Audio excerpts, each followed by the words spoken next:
raised that much in less than 1 hour. Exactly, they raised around 100 million. Less than 1 hour. If you put it to Lawn College in Lira, they can take 3 years to raise it. We did it in less than and the king of Toro was there seeing us. And good enough, his close cousin is an OB. His closest cousin, the one who is always with him.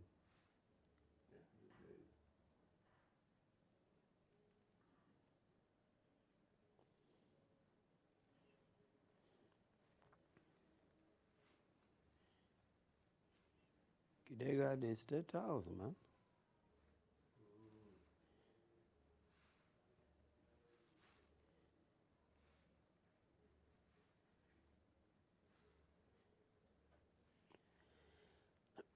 Can we go back home?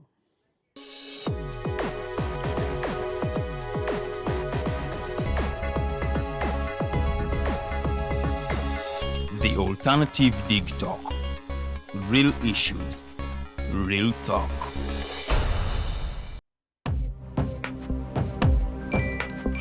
Go to the church, though. Tawali man, what's up? Man, can you imagine people just dump everywhere? Someone drinks water and throws the bottle wherever. Come on, Rogers. What else do you expect people to do with an empty bottle? Simanya now, recorder. Did you know that plastics take at least 450 years to decompose? What? That's a long time. Exactly. Because plastics are made out of a lightweight and flexible material that doesn't decompose easily. And plastics everywhere in the environment cause plastic pollution. What is plastic pollution now? It is the accumulation of plastic waste in the environment, like bottles, polythene bags, straws. All of these contribute to plastic pollution. I have been using them without knowing their effect. Yeah, a lot of people have. Plastics are a danger to the ecosystem, both on land and in water. So how can we overcome this problem? Is there something we can do? Oh yes, we can reduce by minimizing the use of plastics, reuse by repurposing them, or recycle by collecting and processing them into new products. Everyone wants to change the world, but no one wants to change themselves for the world. How about we change our habits for the world? And it starts with me and you. This message is brought to you by Alternative Digitalk.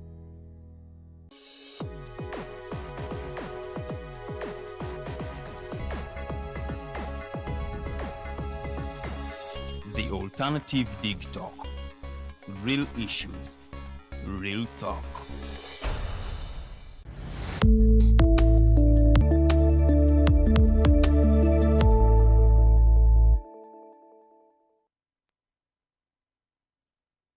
And good evening, welcome to the Hotline Show. My name is Edgar Matthew Karuhanga.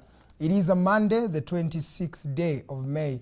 The year is 2025. I have a court ruling here that nullifies the Kawempe North elections, and as we speak right now, the seat has been declared vacant by a court. And in just a few statements here, therefore, this is the order of the court. Therefore, in accordance to section 80, 82, subsection 4C and 82, clause 6 and C of the Parliamentary Elections Act, I order as follows: that the election of Luimba's Elias Nalukoola as directly elected Member of Parliament for Kawempe Division North Constituency in Kampala is set aside. Then 2, that the seat of the directly elected Member of Parliament for Kawempe North Constituency in Kampala is declared vacant, and that the Electoral Commission is ordered to conduct a fresh election for the directly elected Member of Parliament for Kawempe North Constituency in Kampala districts. And then lastly, that each party shall meet its own costs. That is the court ruling that has been made today, and as we speak right now, Kawempe North is vacant, and as the court has ordered, fresh elections shall be carried out. What does this mean, and why is it that it is happening right now? And for that conversation, I have 3 candid gentlemen from who are serving this particular country. I'll start with Mr. Andrew Irumba. I can call you a senior journalist, but also the CEO, TheSpy. You're most welcome, sir. And a Pan-Africanist at that, yes. Yes, sir. He's really a Pan-Africanist, Mr. Irumba. Then second is Mr. Joseph Ochieno, who is from UPC. You're most welcome, sir. Thank you, and a Pan-Africanist. And a Pan-Africanist. He is. I know. And last, definitely not least, is the Director of External Affairs, Major Pollar Awich. You're most welcome, sir. Thank you. Also a Pan-Africanist. Also a Pan-Africanist. And now that you mention about... Pan-Africans in yellow. Yes, but now that you... They say Pan-Africanism is one of their core... But also a lawyer, since you mentioned Counsel. about the court matters. Yes, thank you so much, gentlemen. I'm going to start with you, Honorable Joseph Ochieno, and as you give us your opening remarks, please highlight on what is happening in UPC, because it looks like they are gearing up for internal elections, and Akena is standing for presidency. What do you think about that as you give us your opening remarks? So, I thought you would ask me to immediately respond to the extraordinary ruling today, not yet. You will get your time. in which This is just your opening remark. but you gave it as an opening remark, so in which I found it extraordinary that that we are where we are. Just like the conversations we were having last week around the NRM amendments bill, which went through, and the political parties and organizations bills, after all the shambles in the Kawempe by-elections. I would have expected that common sense prevailed, that we let go whatever happened.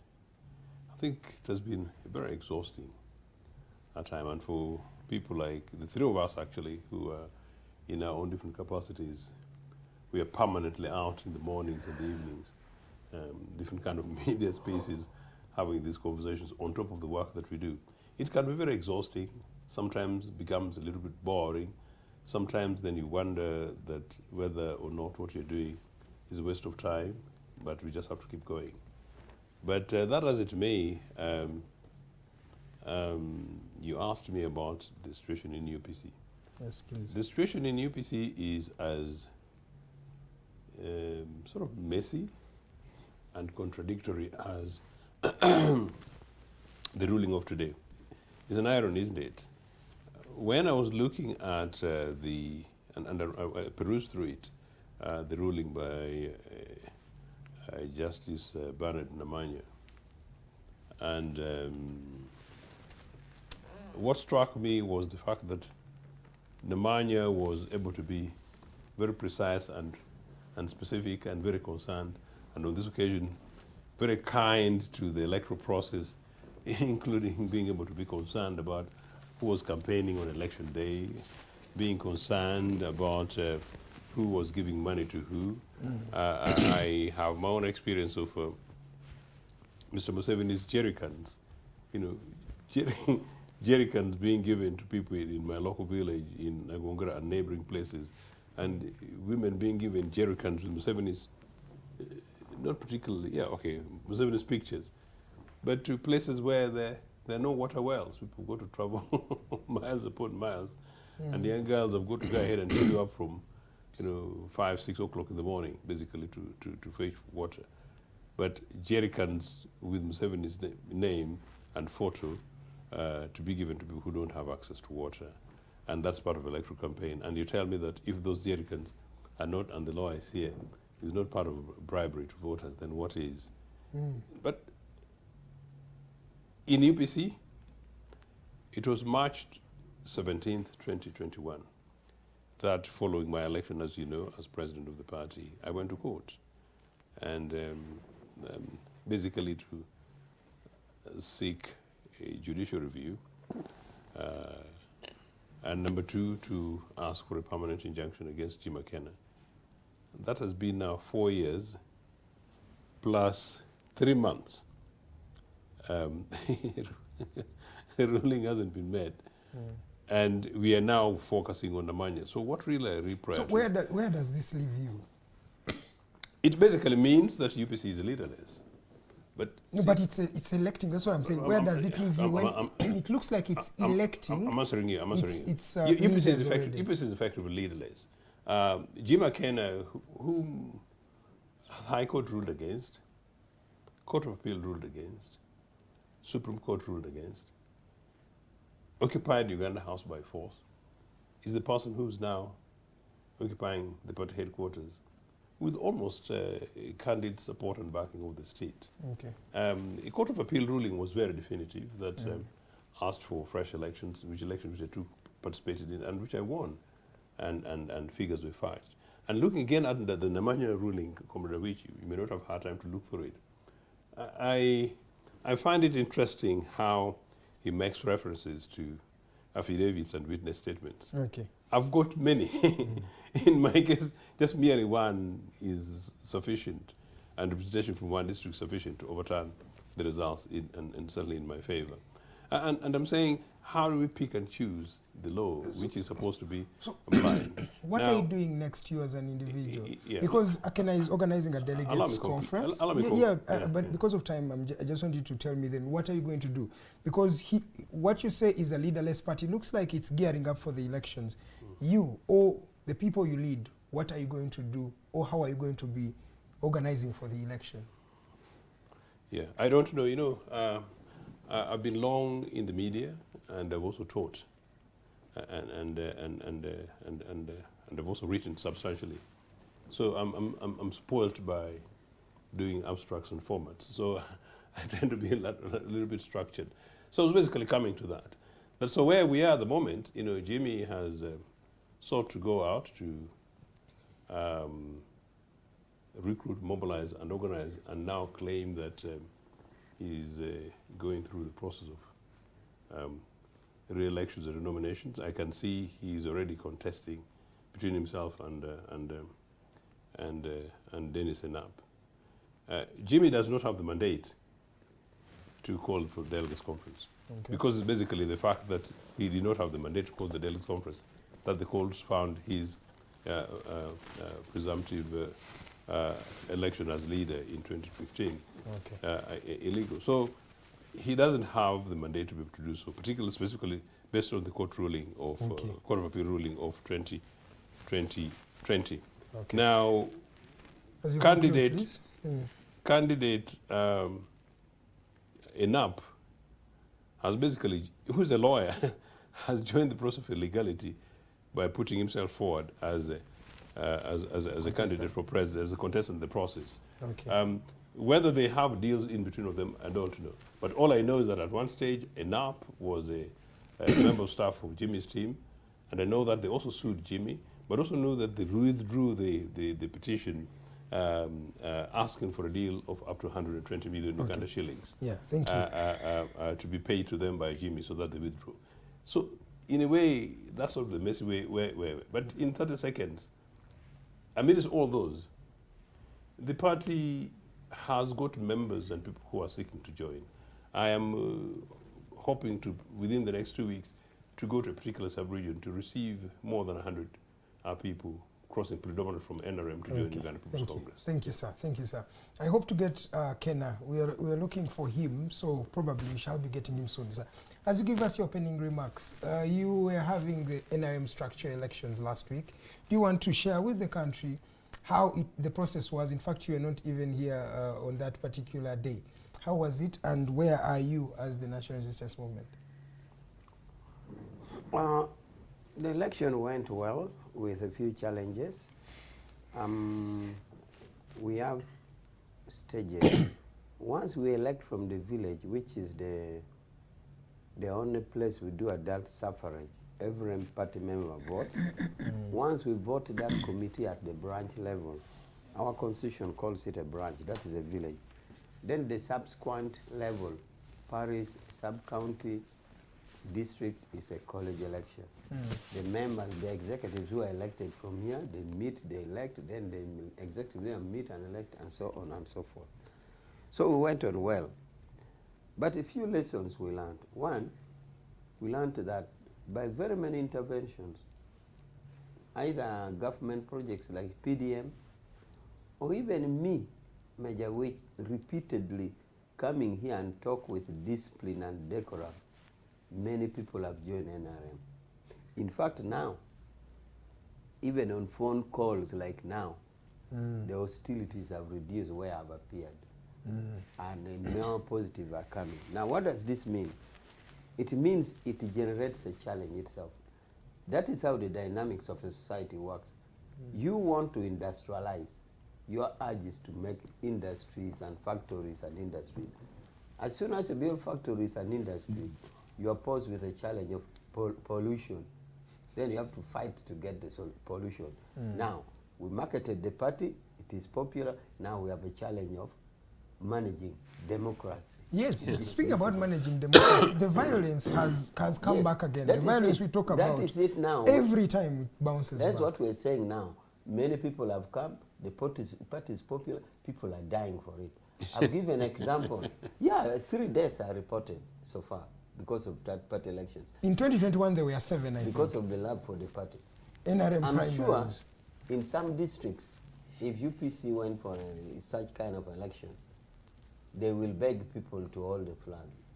In Nyabushozi or Kazo or even in Rwampara, you may have to go and beg, please, to Mwesije John, kindly hold us our flag. That is possible. We are even going to give you money. That is possible, Now, because in for us, 1980 there was no way you could hear us- any UPM candidate in the whole of Eastern Northern for Uganda. us, even in Lira, in Lango, to date, that of Ngola Sam is suspended till tomorrow.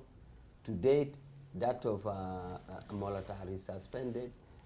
You see, everywhere. So we are now challenged to manage the democracy, which is like a challenge of you You are spread for industrialize. choice. You have so many. You industrialize, and you now tackle the pollution. But it's a beautiful challenge. Okay. We are better off managing that challenge than managing the absence of people. So that is it. So we still have by tomorrow what we call residual election. Residual were those areas where it didn't take place. And we have had a bad habit. Some financially capable candidates have decided this habit of taking voters. Imagine taking voters in buses to Jinja in a hotel. And they sleep in a hotel in Jinja, and you transport them the morning of voting. Oh, So who has that money? Oh, they have, even in Kanungu, it happened. In the So- primaries? This district thing. You are rich. Yes. Yeah, So it's that a rich shows political you- Of course, party. they have that got the shows money. you the importance or the love for the party. So, Okay. in various interventions, as I have said, we marketed the party. It also People looks have like you joined. have got a win in Kawempe. You first went and appealed to the court, then you withdrew the petition, now you went back again, and now they've nullified the election. Kawempe North is vacant. What do you think about that? Well, the North is vacant. First, about the withdrawal. There are always circumstances which make people withdraw. Either the manner of drafting, the petitioners, the relief that you are seeking was not in order. And the law allows that to withdraw at a certain place, a point, you don't pay costs. So you are free to withdraw and reinstate. That is well within the law. Then you draft it properly and put right parties. So that is okay. Now, the vacancy is there. I just hope that everybody sees justice. In that, my land brother, the judge, that judge, we graduated together. And you know, in our days, we were keen to know who went to which school. He's from the West, but he went to Kibuli. Because by then you'd easily identify one from Ntari School, from Kibuli, and a few from Mwiri. A few isolated ones come from Mwiri. This man, the most successful national There are school. many people who That is have- treason, who have man. gone through So, Mwiri, but yes, we continue. I are. knew him because he was in Kibuli and we're in the same class. He's a very upright person. He's a very good person. So I hope, in the course of justice, that the petitioner says there's justice. What do you think about the reasons he gives? Nalukoola campaigned on that particular day. He also cites vandalism on some polling stations. I think 14 out of 100 and more polling stations. What do you think about these reasons? Are they justified? Well, those reasons are matters of facts and figures. So if they are facts, then the other party had enough chance in court to negate it. To negate that, you are saying this one is this is not true. You are saying this is not true. I hope they had ample time to negate that. And that is what forms the ground for appeal for higher court. That's why you hear in appeal they said the judge erred in fact and in law. In other words, in fact, he's saying if the judge said there was disenfranchisement of 16,000 people, Yes. that is not true. That was an error in fact. So always at appellate level, you see that the ground is that the judge either erred on two grounds. Either erred in a fact, these are the factual figures that is saying, or in law that he misapplied or did not apply some laws. Okay. So that will be seen. I have already seen notice of appeal, meaning that the appeal process has already been set in motion. Exactly. The Secretary General of the National Unity Platform, David Louis Ribongoya, confirmed that that is what is going to happen. Let me come to you, Mr. Andrew Irumba. As a journalist, your job is to really see how the country is. I want you to tell me in your own perspective, how you think Uganda is, just generally. How do you see Uganda as a country? First, I would wish that you give me a minute. I go back to my elder brother's UPC, the points he rose. And now, when you consider what the judge just did, Bernard, in this ruling, he seems to be showing you that we must uphold the rule of law. But let me just give you a very classic example of UPC.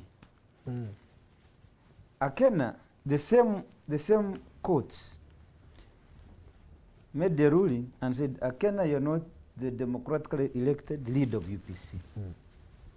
Actually, the laws of Uganda knows very well that Akena is not the UPC leader. However, Akena's party, UPC, under his leadership, continues to draw money from the taxpayer under the iPod arrangement. Are you aware? Yes, please. That Akena, UPC, government of Uganda, that put in place this court, that made the ruling on behalf of we Ugandans, continue to pay Akena for being illegally in an office. And if you followed his argument for the entire last week, I was following very keenly. His argument in the just past bill was about the sharing. We have been sharing like this. Now you guys are removing this plate. In fact, most of our biggest argument has been that the entire total money, where you tie it against numerical strength, should change. We should first have a portion of that money for all of us to share equally. Equally, yes. Now you get another portion.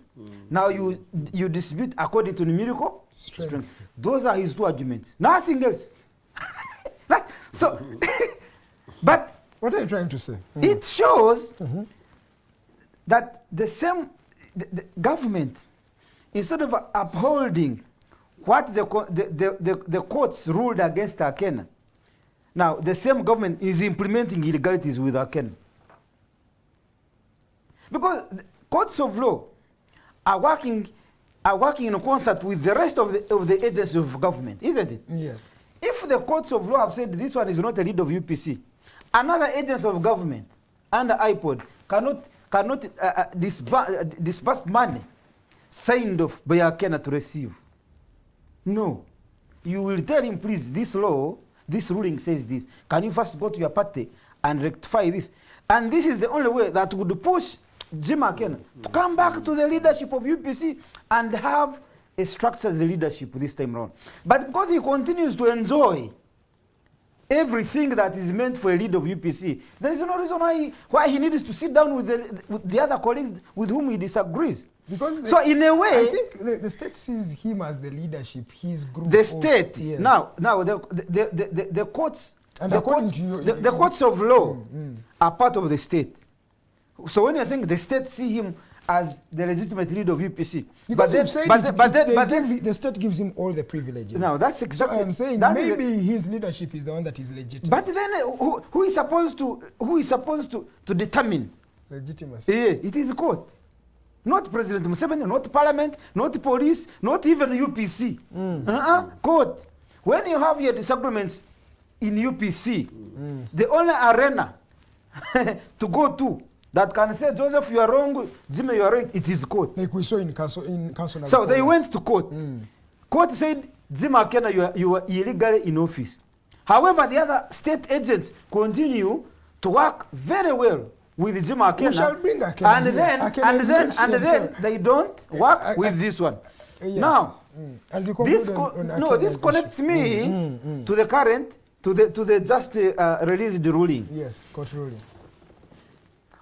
On the Nalukoola issue, court wants to galvanize support from us, the public, that we must do things right. You get it? That's what court is looking for. You must begin to do things right. That's why they have nullified.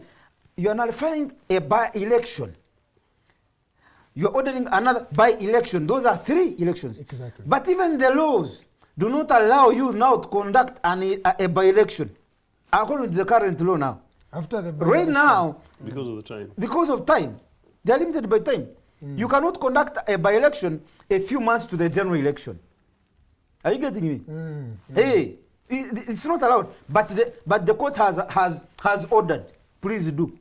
But the laws of Uganda do not allow you to conduct a by-election a few months to a general election. So what is in the mind of the judge? Because I- they are the ones who know the law more than Yeah. us. I would imagine. I don't know, because on one side, they want you to follow the law. But on the other, they're helping Juma Kenna to bend the law. That's my argument. Number 2, how I wish there were more grounds in nullifying the presidential elections in 2021, 2026. More grounds than ever in this. Chagulanyi withdrew his case. Why do you think so? He loved to take it to the No, he People's said, Court. he said, let me take it to the People's Court. Why So do you? someone would say it was on him. No, why do you think so? Why is it Because that, why has Nambi got the and let me tell you, verdict? Let me tell you, my argument is this: there were more grounds, better grounds, to nullify the presidential general elections of 2021, 2026. Better grounds. You get it? Even when you are talking about defranchisement, rigging, brutality, violence, there was more violence across the country in the general elections of presidential elections than what? Than Kawempe. Because Kawempe, it was just a small area. In the presidential general, the violence was national. Every part of the country there was brutality. So now, So why if you Kawempe? say that this should be nullified, but actually, you remember when WSJ took this went to court over the same? That's part of the reason why Chagulanyi later on withdrew. In 2006? Yes. When court said that, yes, there were some grounds, but they could not, they were inconsequential At that time, to the entire court is election. telling you, yeah, he's a thief, but he stole a chicken. If he had stolen a cow, we would nullify. But he's a thief, yes. But continue, please. But this time around, the same court is saying, Nalukoola, because the court knows that the 2 grounds they have raised, defranchisement, they even reached a point of pointing out that Farida Nambi herself could not vote, even when she did. But let us even agree that she did not. Did the court prove that it is Nalukoola who was in charge of ensuring that Farida Nambi does not vote? When you talk about brutality being met, brutality being meted on people, is it Nalukoola? Was Nalukoola in charge of that? Because everybody knows. Let me finish my point. Everybody knows the source of brutality. We know that it was that. Now we need to find out. Did the court prove that the commander of that was Nalukoola? So that Nalukoola becomes the victim? I think the court also says that it says there are some that were not in the circumstances of Nalukoola, but the reasons that were under his circumstance is, why do you carry out campaigning on the election day? They pointed that out. He was campaigning on the election day. I was following. I was following the court Proceedings. the proceedings in court and the cross-examination. I can tell you that point did not come out well. Season in the Yeah, he has found a way but in court, the cross-examination, Nambi failed to prove that he has evidence that Nalukoola was campaigning past the So what accorded is time. court working with? So I don't know because I'm not in the mind of that judge. But the point is this. Please do. On one side, you're saying we must follow the law. You watch 2026, 2031 general elections, the presidential especially. If we are not going to have more violence in the election and see whether they will invalidate the results. So, for me, if you had brought evidence that shows that Nalukoola was the commander of that, Nalukoola was the commander of that, because everybody knows that the violence, the people who were brutalized by that and the police, and Nalukoola is a civilian. In fact, Nalukoola was a victim. You get it? He was a victim. Now, that's point number one. Point number two, when you say that Nambi herself was defranchised, that she did not vote, when in court they presented evidence, Nambi casting her vote, she's holding the vote, ticked very well by herself, dropping it into the ballot box. But in the ruling, the judge is telling you that Nambi was disenfranchised. And 16,000 others. Yes. Now, those 16,000 something, did the court receive evidence that those votes were for Nambi? So that when you add them up, Nambi can beat Nalukoola. I was with Muchunguzi on Friday last week, and he also confirmed that in Kawempe, 14 polling stations, they were not able to vote. Yes. So he said, and I think according to the court, when you tally these 14 polling stations, they would have affected the result of the election. Yeah, but now, is it Nalukoola that made that happen? Do you think it is Nalukoola that made that happen, so that you punish him? No. Who is the who is the loser in this ruling? Who is the loser? For now, I think Nalukoola. Nalukoola. That's the point. Who is the winner in this ruling? Nambi, isn't it? Isn't it? Now, tell me any point that is captured here in the ruling that clearly pins Nalukoola. That Nalukoola, you did this, and this affected the result. Tell me which one. Which one? So that you punish him. Who? Nambi, let me finish my point. Nambi was a candidate of the state that brutalized the people. You get it? Now, you are punishing Nalukoola, the victim. That's the point. Then where is the justice? Because I'm imagining it's the court is the temple of justice. Where is the justice? Very good, my brother. That is the point I am raising. Where is the justice? Finally, my brother, if you vote of Kawempe North, and you endured all that torture, and then you look at, we journalists were brutalized. We were even being sent by force to Chankwanzi. Do you know? Soon you will be. Now, you look at a judge telling you, go back to that brutality. Go back. This is what the ruling is telling the voter. The voter, who this time survived with a knee injury, now they're telling him to go back limping into that election so that he can lose the second knee. Thank you, Irumba. Thank you, Irumba. That's what they're saying. I had a you came out with one knee injury, go back so that you can have both. I mean, really. I was with a journalist, and he also reiterated the same. He said, you want to send us back to that election. Let me come to you, Mr. Joseph Ochieno. Where does this leave the country?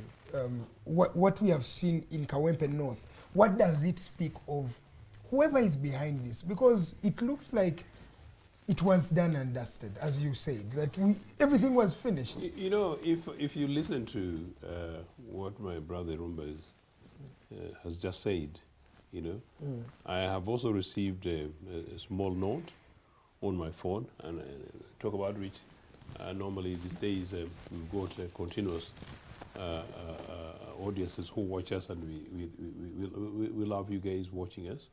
It's very important to have these discourses, but once in a while, sometimes the people who wonder why we look at our phones. Because of the nature of the world today. I was telling a church in Nagongere yesterday that China has just released a car that flies. Doesn't need a driver. That doesn't need a driver, and in fact, doesn't need, almost like helicopter does not need a runway. Just get up and go on the skies, meaning that's how fast the world is moving. That's why the world is. And my argument in Nagongere was that the young people there should make sure that the parents should make sure that young 10, 11, 12-year-olds don't spend 6, 7, 8, 9, 10 o'clock hours in the training centers, but they should be at home. So it was something to do with education. So point is, as a country where we are, if this is the kind of debate we're having, I don't know where we are getting opportunity to go through innovation, to go through education, to invest in big things, to make sure that to define cars and make sure that we're able to compete globally. But so linked to that is also the nature of instant 24-hour news networks. I got most of the information and when I was tracking the NRA traffic on my way here, including this very particular ruling. So it's instant. So people should be able to appreciate once in a while when we look at, when we make reference to our phones. In any case, we also want to make sure that we provide you with up-to-date information and that we're very precise and that there are no contradictions in our submissions. Now, as I say, it's basically generally shameful. And as I say, sometimes it feels very, very tiresome. And sometimes you say, are we wasting time? But for me, I've been in this for a very long time, been in this thing officially for 35 years. So it's been a long time, and it's something that we have to keep going, except sometimes you wonder, is there light at the end of the tunnel? Now, is there light? The good must prevail. NRA will collapse and must collapse.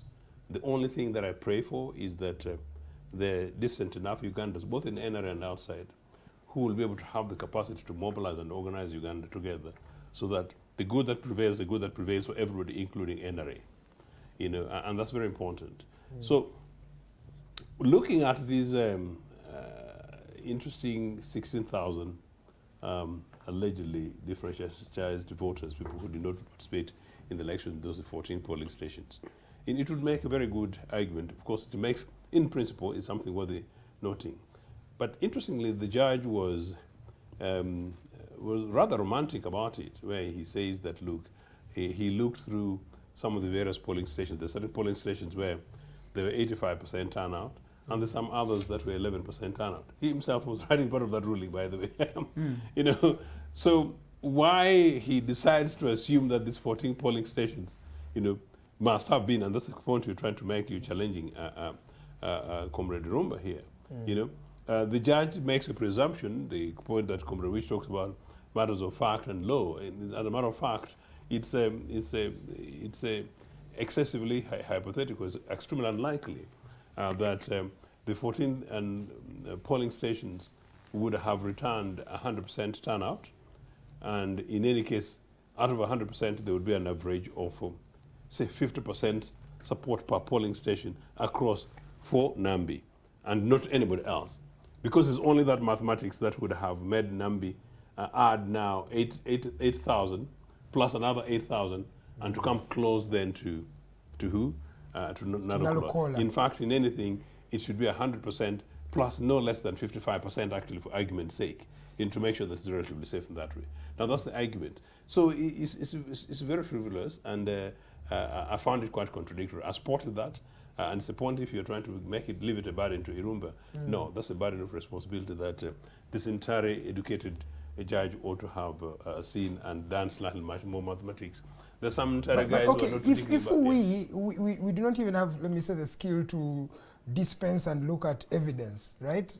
But if we could look at that and see that there is something missing, what is in the mind of a person who has the skills to do Comrade Irumba is telling you that these guys look at this evidence with a different heart, with a different eyes. They're driven, and in many cases, by Chankwan's eyes. Quite clearly, that judge was substantially conflicted. And it's interestingly, of course, the lower court, we should argue that there's room for appeal and things like that. But I think it does not state the case, does not show good, this does not put the country in a good light, really. Nor does it really put the establishment, the state, in good light. And definitely, the intentions of the judge, whatever arguments he might make, I think at the moment is one in which conversations will begin from tomorrow morning to put that judge in as much the same light as that judge that denied Kankwenza bail. Thank you so much. It's exactly 8 p.m. You're still watching the Hotline Show. My name is Edgar Matthew Karohanga. Katoka Wesa, you are watching. Then Kasule Ismail, Kefa Henry, thank you so much for watching. Lumalan Konge, Ahmed Hezbollah, Judith Nalukoola, Brock Williams, Chikomeko, thank you so much for watching. This is the Hotline Show. Let me come to you, Major. And my question to you, Major, is where should now Ugandans go if they look at the judiciary or the justice system as something they cannot trust? Where should they go? But also, when you are looking at the evidence of the day itself, Kawempe, how the elections took part, where the opposition feels like they were already, differentiated, they were already beaten. Some of our journalists were also beaten in the same manner. How just is it a decision for court to nullify Councillor Nalukoola's victory? I will answer that squarely. You know very well I'm good at answering questions. But not to make it get lost, I want to comment on what my colleagues had said before. On the issue of Akena and money, Akena is arguing, I think erroneously, that under that iPod arrangement, there was an understanding that the money should be given in proportional representation. But it seems to be citing a provision which was not agreed on, that in the last year of election, since all of us are campaigning, it should be shared equally. We have said no, there's no exception to that. There's no exception to that. So, you say that cannot be. So that is his contention, the last year. The other thing I wanted to comment about is my Congress brother from Mwiri says that NRM has collapsed. Well, any organization can collapse. And sometimes it worries us. But we think that what will survive, will make us survive, is not the amount of tanks or helicopters or what that we have. How to endear the people, how to keep close to the masses, how to solve the problem of the masses. If we keep solving the problem of the masses, as you can see, struggle for the party where people are dying, we shall stay around, Congressman. But I can assure you, organizations, if not properly managed, can collapse. But for us, we think we shall endure the people, not because of the military might or power, but because we think we have the correct analysis to people's problems and meet them and solve them with various interventions. So you may have to wait a little longer for our collapse. Now, your question is about justice. Yeah, how just is the justice system? And it feels Are you like bragging? the state has... These guys, we're some used people have to a them. feeling that the state has pocketed the justice system, especially, it's doing things in their favor. There was a research done of all the appeals after High Court. Many of them NRM lost. Now, when NRM loses, our brothers say there's justice. But when NRM wins, there's no justice. So why is this justice being relative and circumstantial? I wish I had the data of the previous election, of how many election petitions NRM candidates lost. To date, we are still paying cost for the election that we lost. But when we lose, there is a justice. The courts of law have justice. For example, when Supreme Court rules that civilians should not be tried in military courts, I said, Windle is so good. Hey, the court is independent, there's justice.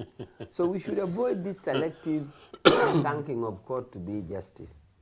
Now, as I said earlier, I know the judge, and I know he's an upright person. Anyway, if there's injustice, let's wait for another 5 people in the Court of Appeal to see if all the 5 can connive not to be justices. But that is the trend of court. It's like football. When you're a supporter of Man U and Man U wins, you say we are very good. You know, when Man U loses, soccer is soccer. I mean, it was not soccer before the losing. When you win, you think you have worked so hard. But then how safe also is this court? Because recently in the case of Dr. Kiza Besigye, this previous week, we saw men take over, the court, fight in the court, and some of these men are alleged to be state operatives. What do you think about that even the court does not have its sanctity no more? The sanctity of the court must be observed at all times, and it is in our manifesto. Our manifesto clearly talks about sanctity of courts, the justice. We have a big portion in our manifesto about But you have good ideas, though implementing these ideas so looks to the be one you are tedious a talking of task. should be a fact-by-fact basis. And of course, if there are evidence that somebody was wrongly involved, President Museveni has said it again and again, that somebody will be heavily reprimanded or punished. But since I don't have the facts of this one, so I am hesitant to see exactly what happened. But as a general principle, we want court independence, court sanctity. We have put it in the 4 pillars of NRM: patriotism, Pan-Africanism, democracy, and social transformation. Now, democracy cannot be a democracy without rule of law. And that is this a democracy? Are you saying a democracy? There is. You doubt it.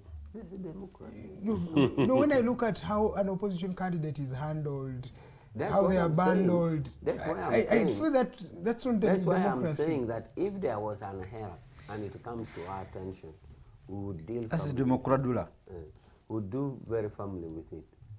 But these errors have been recurring, sir, lastly. Maybe the complainant didn't file a complaint properly. But as a general rule or as a principle, we as NRM, we are there to the rule of law, the sanctity of courts, and we want them independent. In fact, for me, if Nambi had lost in this case, I would come here and brag around that we respect the rule of law. Okay. Otherwise, the court has found the contrary. Irumba, as we conclude on this issue, I want you to also mention on how the court was hijacked by people we don't know, starting to fight during the case of Dr. Kiza Besigye.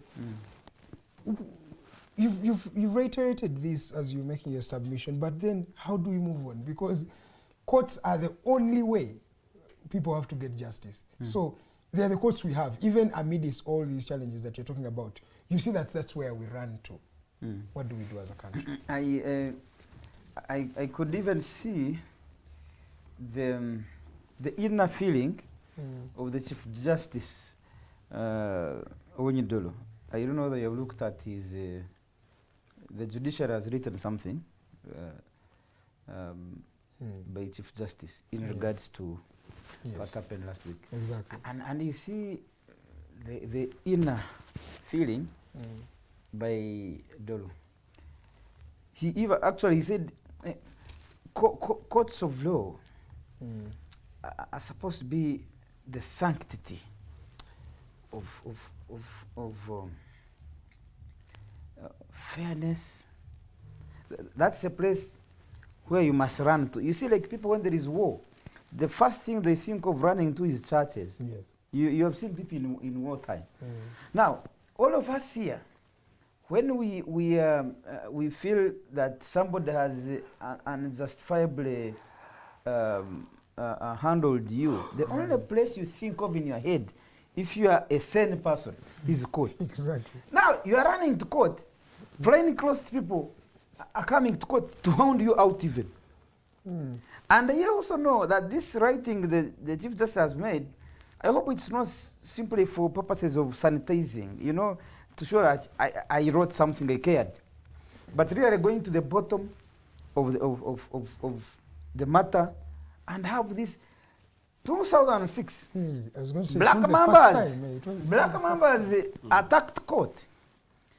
And for them, once the magistrate or the judge would make a ruling, and he adjourns the case, and he leaves the chair, they don't care what happens in the backyard of the same court, or even once he has left, what happens in the courtyard, or Mulujarwa court, in the courtyard, it is none of his business. Next time he's going to come, sit in his chair, and pretend like he didn't know whatever happened in his. You get? So these people have gotten emboldened now. Those days, they would attack such places.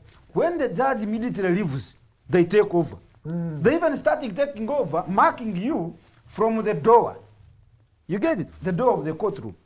They mark you, they follow you. But once you reach in the courtyard of the court, or outside along the fence at Buganda Road, they have you. The judges, wherever they would come, the next day, they would not comment about that. Nothing. For them, they think nothing happened. Isn't that what happened also? And I'm showing you, my brother, I am showing you how they have fed this fat lion. Now it has grown. Soon, you see now, last Friday, they came to court before the judge before the magistrate had come. Yes. Next time if they don't, that's why the judge, the chief justice, I think he's trying to write to curtail that. Otherwise, next time they're going to jump on a suspect or even the magistrate himself when he's in his chair there. When he rules, not in their favor, in the favor of the state, they will jump and you hold him by the collar. But this is something that you systematically build. They've been watching. People are picked from the court premises, put in a drone, numberless drone, by plainclothes people. And the next time the judge comes, or the magistrate, that is none of their business. Now it has come into the courtroom for these other suspects. Next time it will come to the judge or the magistrate. You are still reading your paper here, giving orders. The plainclothes man jumps and he picks you by the collar. And me love that. I want that to happen. Hey, you see, in my Pan-Africanism, this is my elder, Major Awich Pollar. In Pan-Africanism, this is my elder. We know in Pan-Africanism that if you want to organize, you first disorganize. Hey, right now, if this man speaks requesting for some water and you don't give him, he was polite. He speaks again, he's dying, you don't respond. The next thing, if he stands up and hits the camera, you will say, what is the problem? He said they will bring 3 bottles of water in 1 minute. Thank you so much. Hey, in Pan-Africanism, you what first they want me to disorganize. That's why Museveni, they were in Nairobi, in the peace talks. Museveni was busy on the phone, commanding, even asking how far the Amara has gone from the border to inside. He was asking. He was even organizing the soldiers. He was even recruiting But more. they were talking. Hey, they were talking in Nairobi. Conversations. Peace talks in Nairobi. Thank you so much. Have you seen how now the world is paying attention to what is happening in Congo? Why? M23 have taken over a big chunk of part of DRC. Now everybody is concerned. A solution will be good. Okay. Joseph Kabila, right now he's with the M23. Now there will be a solution. But if you continue like this, you can spend 100 years like this. Let me wait and see, because as you're speaking, so me, I want this plainclothes guys. The way they held by the collar these other people. Next time to hold by the collar the magistrate. That's when we shall sit down as a camera and say, why did we go wrong? Thank you. I am the student here. Let me come to you in the issue of how the court sanctity. But also he mentioned something pertinent that people are passing, but we're even passing laws that I don't know if they can even catch up with some people. But before you do that, sir, please comment on the way the sanctity of court is being disrespected these days. I don't know what more I can say, because quite clearly what all of us are saying is that the court seems to be completely taken over by the executive, and that starting with 2006, that Black Mamba thing, by the way, that was unprecedented. Political parties ought to have pushed that we completely demilitarize the judiciary. I think we talked, but I don't really think we talked enough. Where we are today, if it moved from the courts and went to Parliament, and we had those commando guys when the speaker was Kadaga, and all she could do was to lament. My view is that I am concerned about what we are going to be seeing following the annulment of the elections in Kawempe, and as we prepare for the next elections, because I don't think we learned any major lessons. So now this is like a jungle. In 2021. The stronger ones survive. And indeed, and as I said, I am not quite sure whether we can have this conversation in isolation of the wider national malaise, because if it is the case, that we have a CDF who treats and is able to dare Germany. Germany is, for information, the most powerful Western European nation state. It's the global power of Western Europe. Okay. And we're able to dare them, including to abuse its ambassador and to call him short. And to call him short versus a Tusi, Muhim, Dinka. That sort of is where we are. To me, but then with all that blatancy that you're saying, we have passed the new bill, the UPDF amendment bill, that is reinstating or bringing back the general court martial. Why I have not answered you directly is to say that actually we need to be looking at the bigger picture. Exactly. In any case, and so whatever is happening in the courts, and Comrade Irumba was itching me that maybe I need to get slightly much more radical. I should move my suits and begin to do things. I was saying that as a metaphor, don't act it. But you know, because it is true that I've waited for the last 4.5 years, and I think somewhere people are just watching and laughing and clapping that let him continue, you know, and I don't know where he'll continue up to where. But on a serious note, me, I'm looking for solutions that bring us together, and I find it very difficult. Whatever has just happened does not create an atmosphere in which we have people in the opposition that can have faith to have a free and frank conversation with guys in NRA. But at the same time, also the guys in NRA, Comrade Awich's political bosses outside Chadondo, what they present, so uncompromising a tone that I'm not quite sure whether there's anybody in government who's acting reasonably, except that people basically want to win. And so I think we're preparing ourselves for extremes, that political parties like UPC will remain the exception, meaning that we're the reasonable ones. But if you consider how we've been punched by the state using G. McKenna and others, time comes when I cannot take responsibility for some of the things that happens by members of UPC when the push comes to the shove. Okay. Yeah. Let me bring in Honorable Awich. The UPDF Amendment Act now, I was going to say bill, but it's now an act of parliament, has been passed. Has it been assented? Some people, it has not yet been assented to, but it has been passed by parliament. So, Honorable Pollar, some people believe that there was no need for this particular bill because the Supreme Court of the land, you as a lawyer know, that it had already decided or made decisions upon this particular bill now act. What do you think about the effects, really? Well, first of all, I'd like to reply to what they have said about black members or the arrest in court. The arrest is court. I don't know whether you people bother to study why it happens.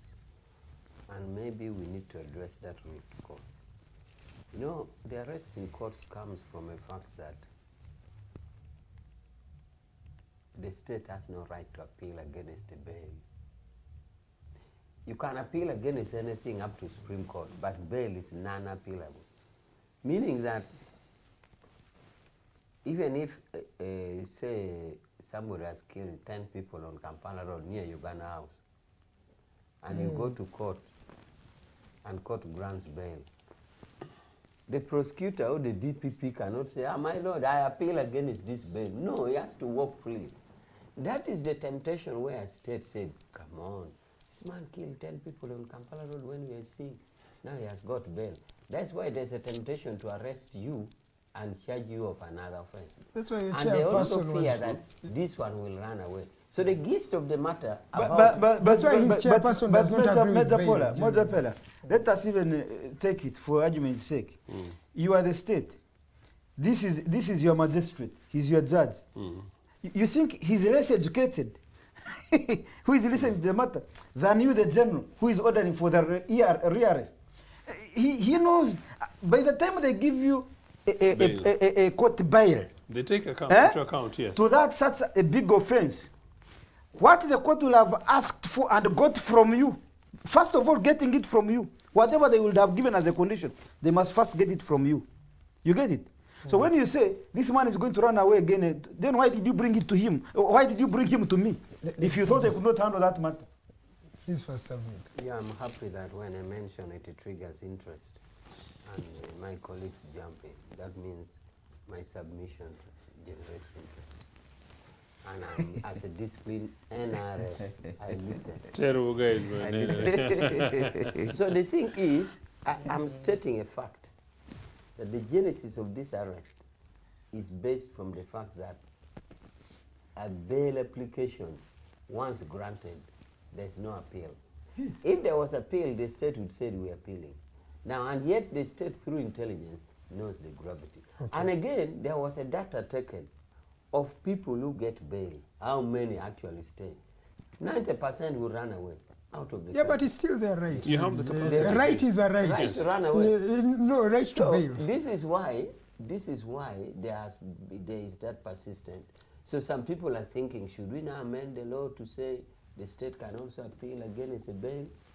Your president did not even want bail, but please continue. Why do you bring back a law that the Supreme Court has nullified, really?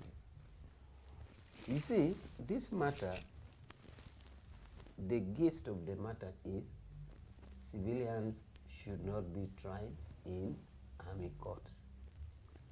The government, the ruling party, the state system is alive to this fact. Civilians should not be tried in army courts. However, the same court went ahead to say, in exceptional situations. Now the problem here is what amounts to exceptionality, and that is our view. But as a general rule, we are alive to the fact that don't take a civilian tool. So, is the legislation circumventing or reversing a court decision? That No, say in our do view, not. no. It Because is. Article 92 of the Constitution says, Parliament shall not make laws to defeat a court ruling. So we are alive to that. But now, our point of departure is what amounts to exceptionality. So we think that the exceptions given in the court, in the law, meets that criteria of exceptionality. Now it is upon other Ugandans who can see and maybe take a litigation to say, we agree with you, you are saying that no civilian should be tried in court, and you are saying the exceptionality, but in our view, this is way outside exceptionality. So, in our view, the law was not meant to circumvent or reverse a court. Your president and chairperson said that this court has failed to even handle pigs or cases of pigs. So there is a way it is demeaning or even shaming to the judiciary. What do you think about that comment? You as a counsel, who even went and studied the law very well. We have had these comments. As I told you, the judiciary is really as an habitat of society, the society which is supposed to stand between two aggrieved parties, they're in trouble. As I said earlier, when the court rule well on the side of some particular person, they praise it. When it rules against, they curse it. So it goes across to everybody. But I know for a fact that President Museveni has respect for the courts of law. Let me tell you. So why does he want the general court Let me martial tell you, then? I sit with Museveni at all levels. I sit in SEC, I sit in NEC, I sit in directors, what we call top management. Sometimes we meet when we are like 10 people. Because the secretary directors were only 6. And then the secretary general and the deputy. So when we meet as top management, we are even few. But you can still see the son of Kaguta. No, but for us, what we see is not what you see. For us, we see someone who does not even that's want what to. I'm saying. And I think that's not only the first person, the first time he's talking about courts That's in why that I'm manner. telling you that even And in generally, even professionals. that's why I'm telling you that even in our small cocoon of top management of the party, this man still insists on the law. You say something, we'll ask you, how about the law? What is the law? Good enough, we have a director of legal. He's always standing Same up. thing Hey, with the Mwana law and the Mateka. living It's wage. Okay. You find him saying, Even Mwana if it's Mateka a stand up. player, My yeah. brother, Yeah. my So brother Barata, is always standing But you're up talking to about the ideal. Let's No, talk this about is the a practice. reality on This is a ground. practice. I'm telling you, a practice. When the president, okay, what comes in the mind when the president says you were going to see a clash of the army, then the legislature, and then the judiciary.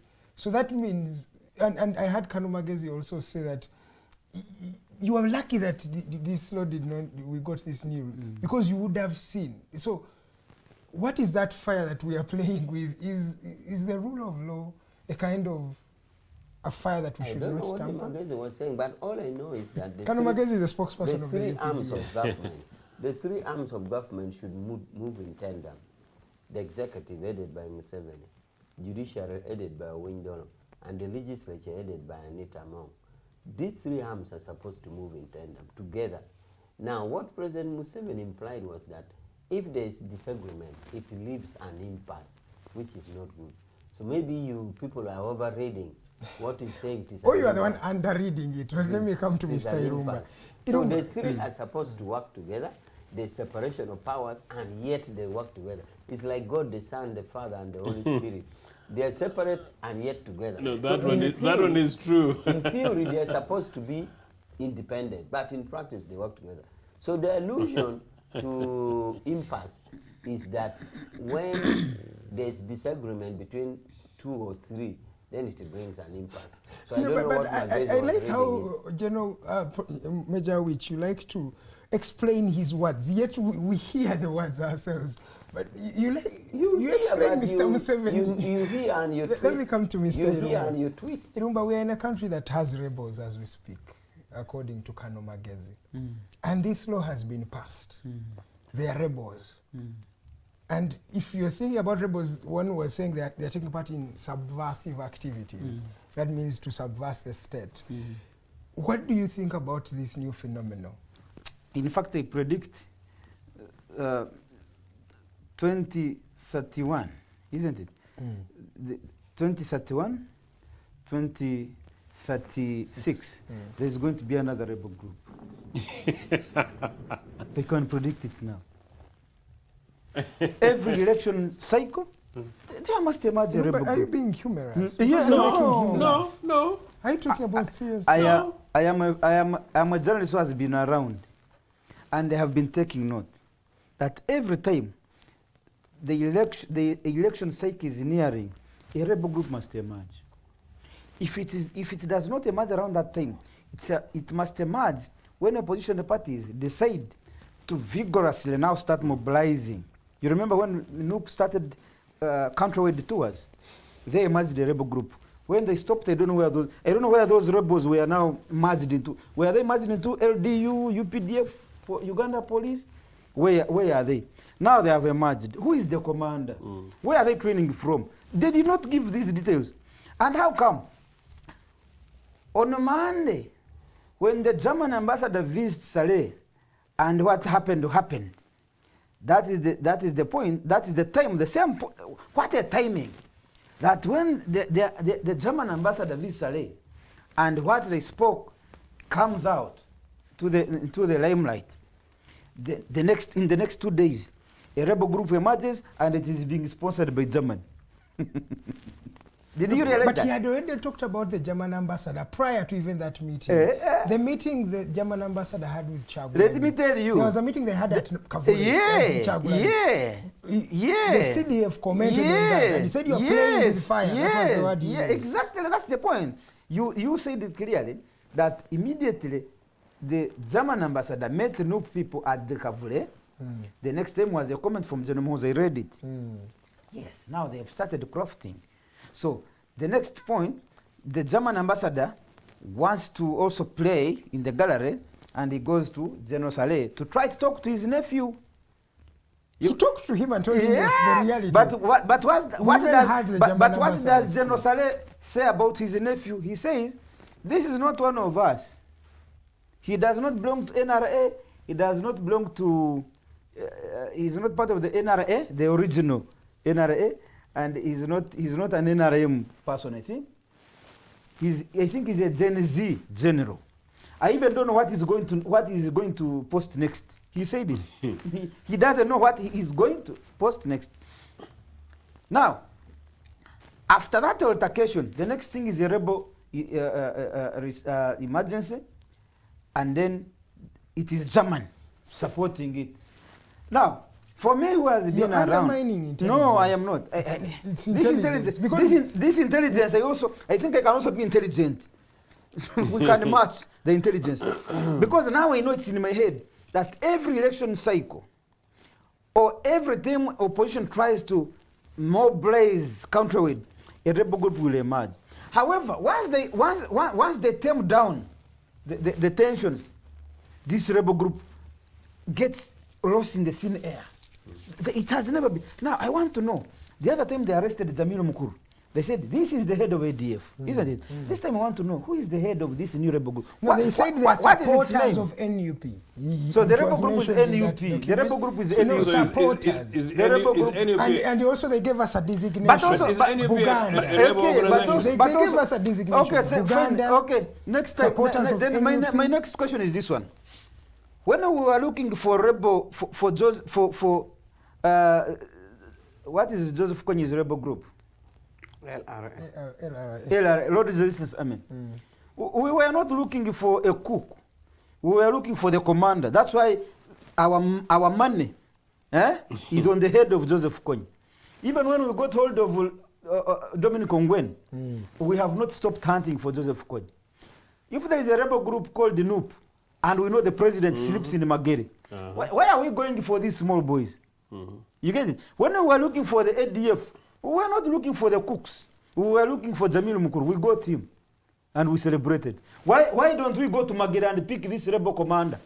If you believe that there is a rebel group. So why this narrative so of a what rebel group? so what is my if point? it's not there, So what is my why? point? What is my point? My point is that this intelligence you have told us, the intelligence, you said don't play with intelligence. Because they say they got intelligence. This intelligence, what they are playing is called politics. Politics is what they are playing.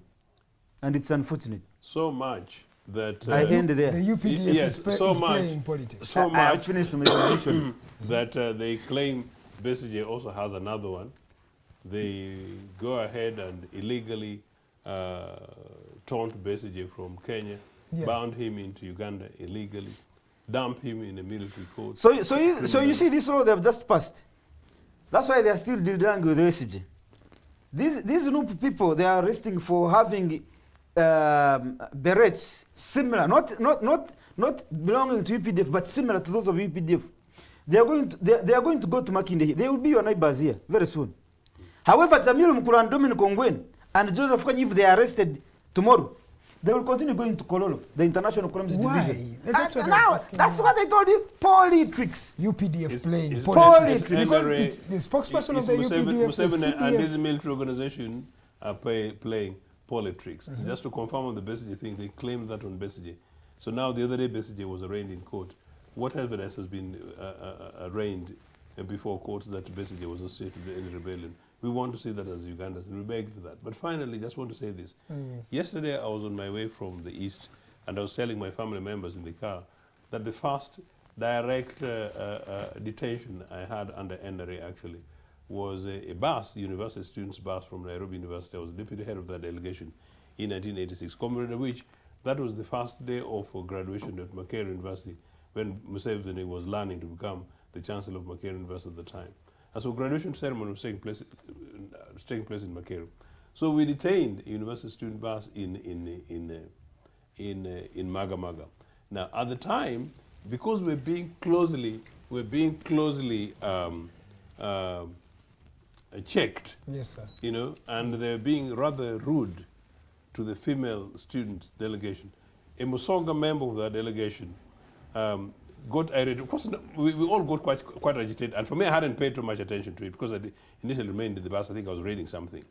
Then this guy said that, look, you know, why are you going through us though? You know that we're all Makerere University students. We're coming from this. We're going back to the university, and we're rushing because the graduation event is taking place at Makerere.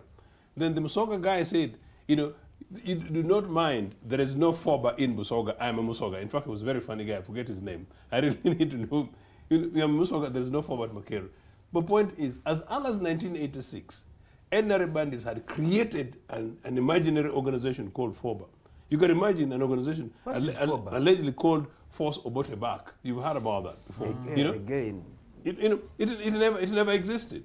Really? But that thing was a name given, and particularly narrative. targeting Busoga and Eastern Uganda, UPC supporters, then associate them with FOBA. What was the thing? The idea thing was basically to identify, torture, and begin disappearing them. The manner in which these guys created instability in the East. So if you're talking about politics, it has even led to removal of defense cooperation. Defense In and Germany and cooperation. UPDF. So what you two are calling politics is actually creating an impact. And that's why I told. That's why I told you earlier. So, Politics is a bad game. Yeah, you realized I wasn't really. In fact, as I said tonight, I feel quite tired of this nonsense. That we are playing with the lives and livelihoods of our people and the lives and destiny of our country. You know, basically that to me is the thing. And how I'm able to reframe it, I do not know. That is basically how bad it is. I don't know really how Germany now looks, and Germans look at the Ugandans. You know, I'm tired, Edgar.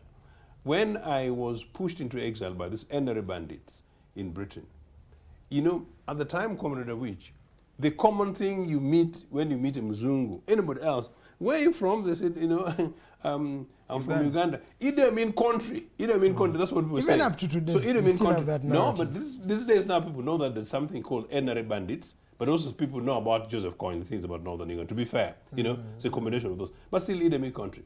But now we are now going to be returned as a country of comedians. So if our National Army Commander can do what this young man is doing, you know, and this is the diplomat, I'm a diplomat too, but this is the former diplomat for NRA. I think the guys have a very difficult job explaining Because I'm also themselves asking now, themselves. diplomacy, it feels like there is now a strained kind of relationship between Uganda and Germany and the European But whatever the Union case, in general. if it was about Museveni and his family, you know, it would be okay.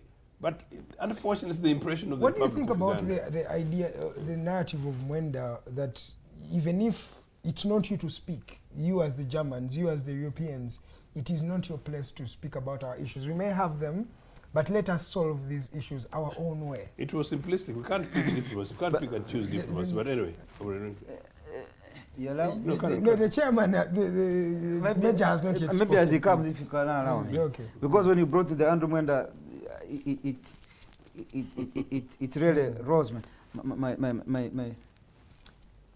my attention. You see, Edgar, there's a problem in our mindsets. Every educated madman on these African soils, when they are looking for something that helps them, they say, we are in the global village. yeah. We're in the global village. Please, you cannot do this. We are one. Tomorrow when they are suppressing their people, they say, but who are you talking about? Yeah. This village. But Joseph, This corner of our village, yeah. Leave us alone. Joseph, this Uganda, I'm here in Kampala, That's good. that you are in Gulu, torturing your Choli people. That when Irumba comments about it, the first question you ask me, are you an Acholi? Leave us alone. Why are you commenting about that? Leave this issue of the Acholi to. We are in Uganda. The world is a global village. If you believe it, that's why some of the Ugandan exiles are in Germany.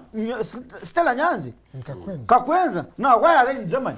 If it is not a global village, how are they hosting you? Thank you. Let me bring in Major. But have you understood the Yes, argument? yes, yes. So we should That stop we this. bring the colonialism coming You suits us. cannot torture. Even in your family, you have given birth to your own children, Joseph. You cannot torture your children and your neighbor is looking on and say, these are my children. The first charge will go to the neighbor who watched over. Okay. I have actually ever intervened Major. on these matters of child abuse. Major, Yeah. these people have zeroed down the rebel threat to just politics. What do you think about that? Yeah, I also want to talk about the alternation between the ambassador of German and the UPDF. I like to state clearly that the visit to NUP was not a ambassador of German affair. It was European Union. And European Union You know, for them to have gone so closely that they have an ambassador for European Union. For example, East Africa, if you are to put in the case of East Africa, you now see the ambassador in Germany, who is East African ambassador. And they advertise the post. You compete. You want to be ambassador for East Africa. However, they maintain also state sovereignty by having bilaterals. Bilateral means between Germany and Uganda, and that's why they have ambassador. But they have a loose association. I've met them several times at NRM Secretariat as ambassadors under European Union.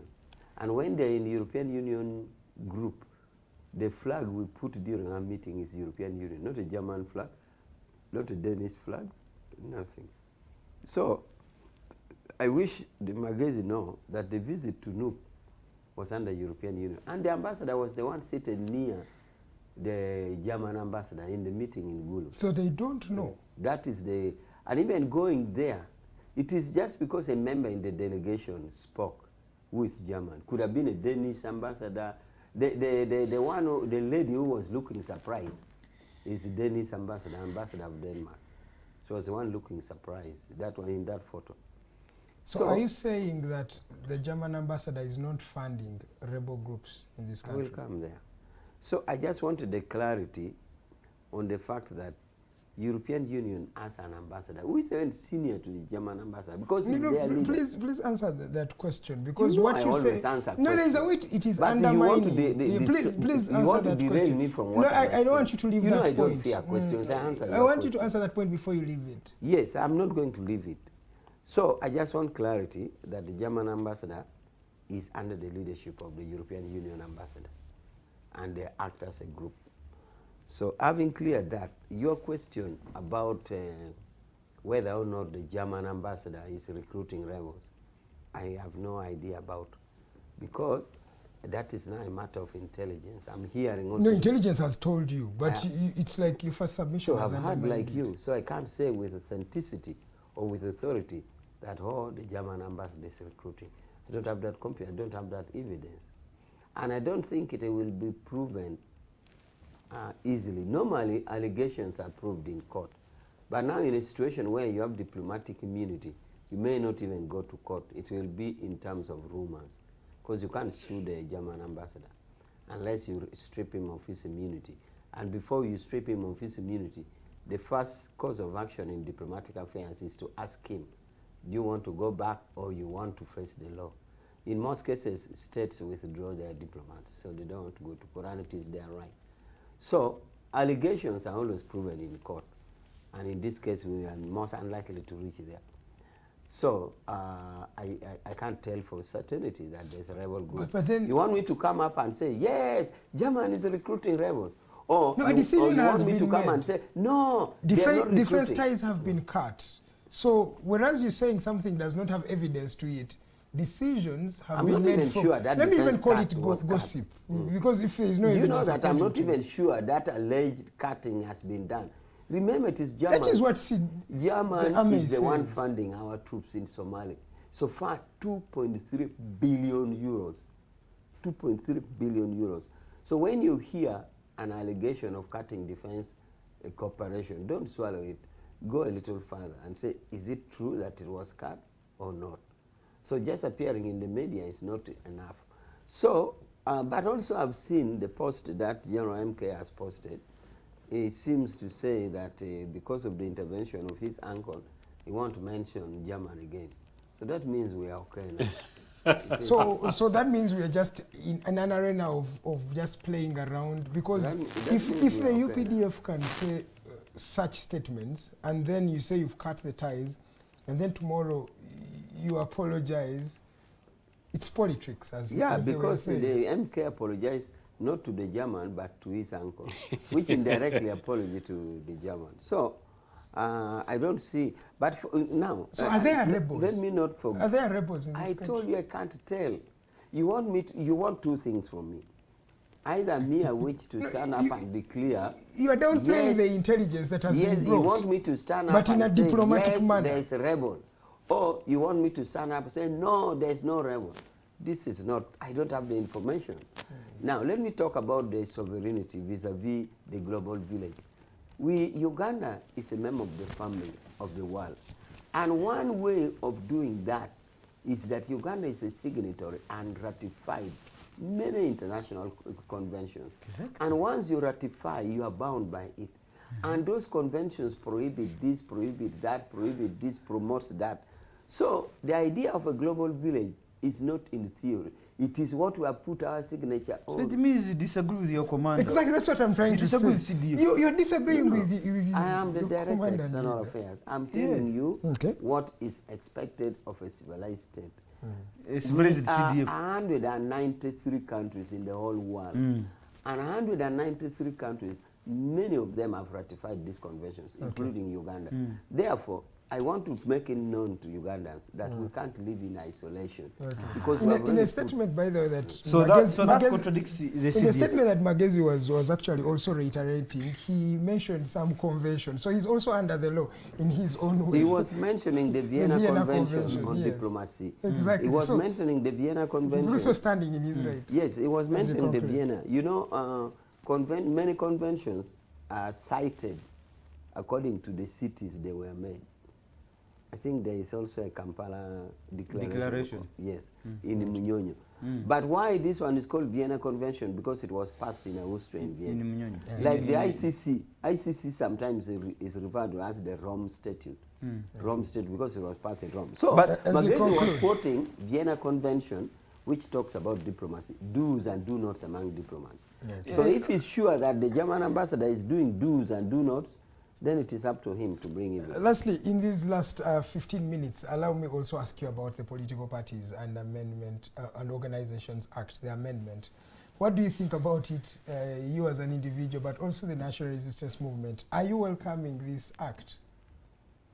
Yes, the amendment in effect seeks to say if you are a member of the ruling party, if you're a member of a political party who has representation in parliament, you are entitled to money from government. Yes.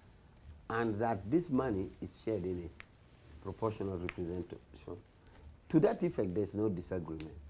Although Kenya is saying that they are resolved that in the year of election It should be be shared 50-50, yes. Equal. or in a fraction, no. Equal. We hold a contrary view. We misread the provision. Now, what the other law, the gist of the law is, comrades, if you agree to dip your fingers in this basket, why don't you be in an association of basket hand dippers? Basket hand dippers. Do I have to be forced to be part of that You coalition? just want to dip your hand, but you don't want to be an association of hand dippers in the basket. You just want the money. So I think it is fair that as we get, because we can get in problems of sharing, so why don't you agree that? The only problem that I could have is the titling of the law.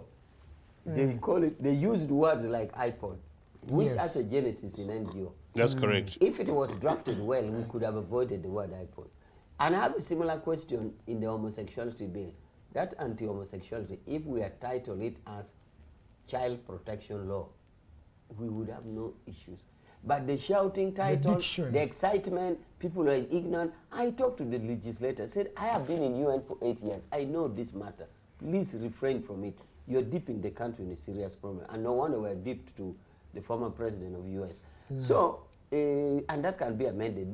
The choice of words, the diction, iPod could have been avoided.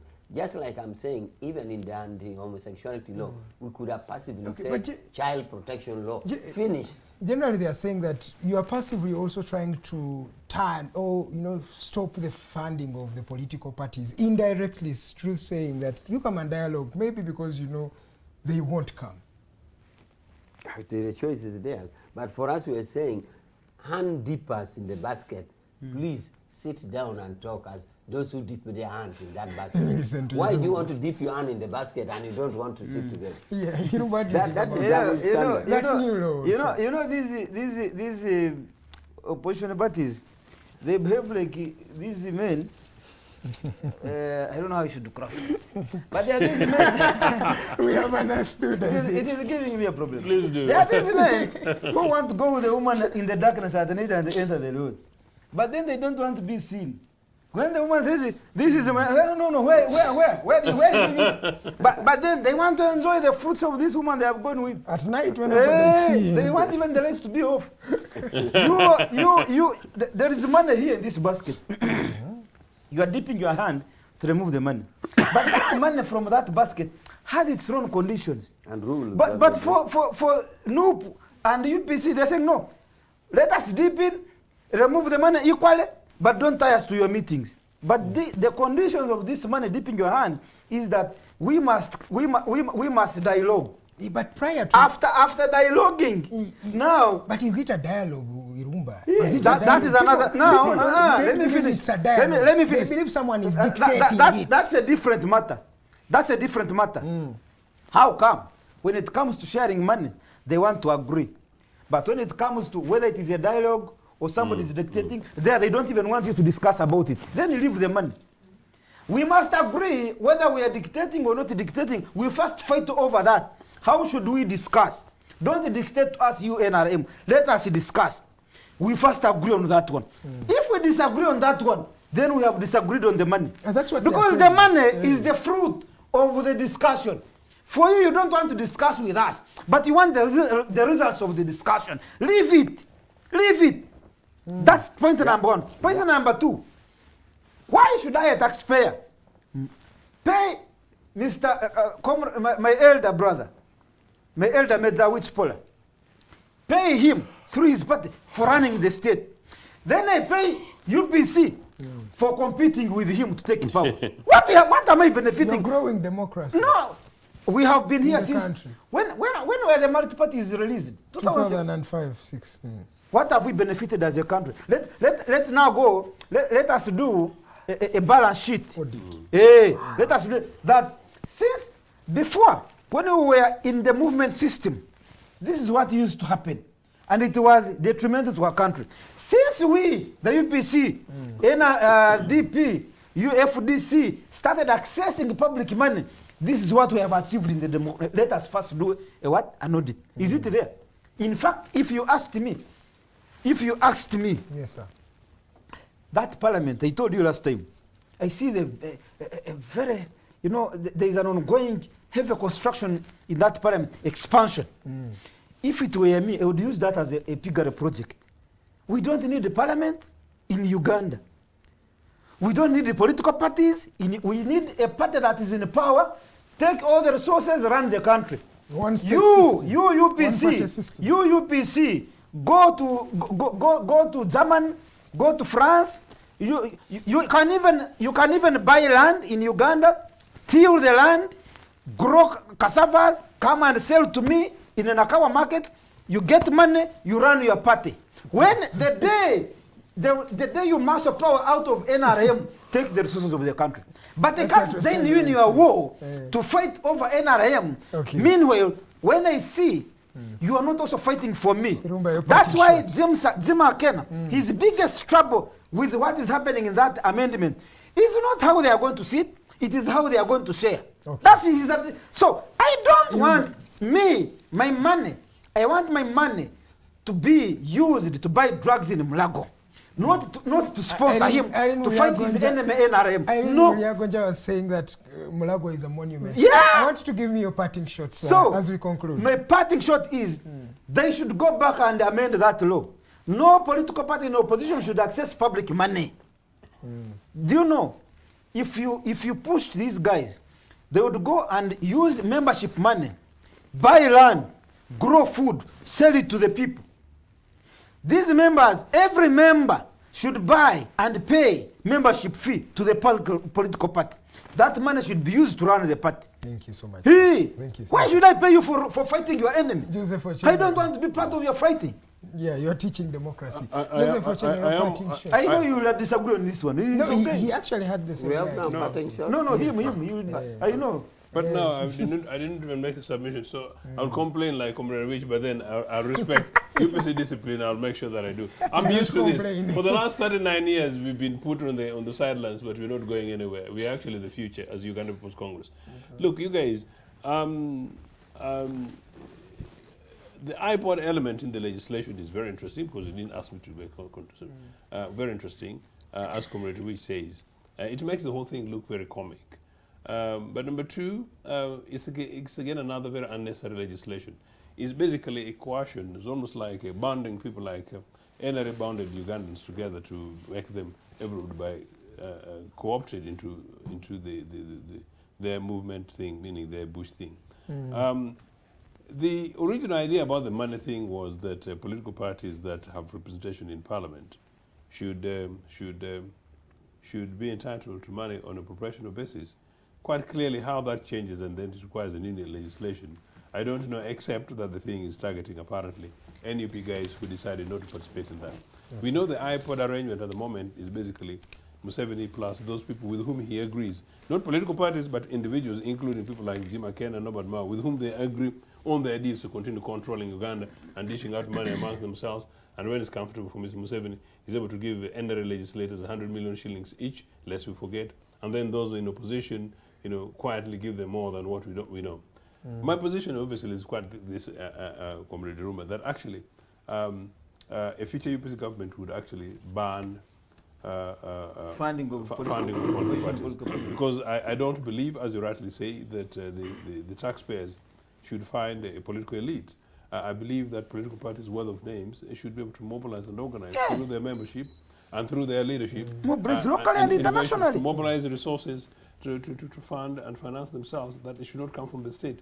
We know, and Comrade Awich and I know, the source of the reason why this is things happening. We know it's benefiting NRA, and NRA I think is quite scared that with the numbers of NUP, it makes NUP slightly much more relevant. And because the NUP guys are refusing, at least in the open, because we understand some of them also have deals and businesses over during midnight, jumping over the fence like Mabati into Kasaija's place, that they will do those deals.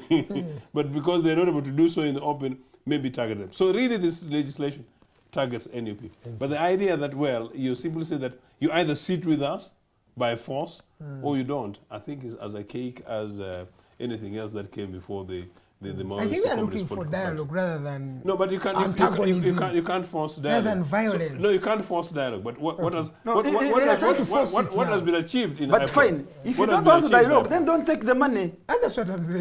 Leave everything. But what has been achieved as far as leave everything. My parting shot is that all this we are discussing. You want children, but you don't want to get pregnant. What we are discussing goes into crystallization of freedom, rights, and democracy. I can assure you that our Ugandans seem to say NRM is not good in those. But I'm telling you, don't take it like the rest. You know wrestling, when you watch it, they tell you don't try it at home. At home. Now, we have the democracy, where the Kenyan woman comes here. She's given a practicing certificate. I know where you're going. And they want to take it to Tanzania, and Agatha, saying that we are not democratic. Please don't try it. We are Uganda, we are democratic. We are the Kenyan lady just reaches the airport and she's not even told to sit give her down. red carpet. She's told, stand here, wait for the next flight. The Agatha are just told, take it near Mutukula and said, you see that signpost? That is and Uganda. She's here practicing. That is Uganda. So, those who think that we are the worst of, I think you have known that Uganda is a nice country under NRM. Because you're down the bottom there, because you're not the worst, you're not worse than Tanzania. In this particular case, does not mean you guys are terrible. So Ugandans deserve better. The Kenyan lawyer comes here, it's a terrible consolation for Comrade Awich. A practicing certificate, she practices and she goes. Other jurisdiction, you reach the airport, they don't even give you a chair. They say the mirror na wanu. Genda. Thank you so much for please, watching. Ugandans, we are in a democratic society. This is the Hotline Show, and you are watching Digitalk TV. We've come to the conclusion or the end of this particular program. Thank you so much for tuning in I was privileged to have Mr. Irumba, Andrew, who is a journalist, senior journalist. I also have a senior politician from the Uganda People's Congress, that is Mr. Joseph Ochieno, and of course, Mr. Pollar Awich, retired Major Counsel Pollar Awich, who is the Director, External Affairs at the National Resistance Movement. My name is Edgar Matthew Karuhanga. I'll see you again tomorrow at exactly 8 a.m. We'll be here breaking dawn with Uganda. Good evening.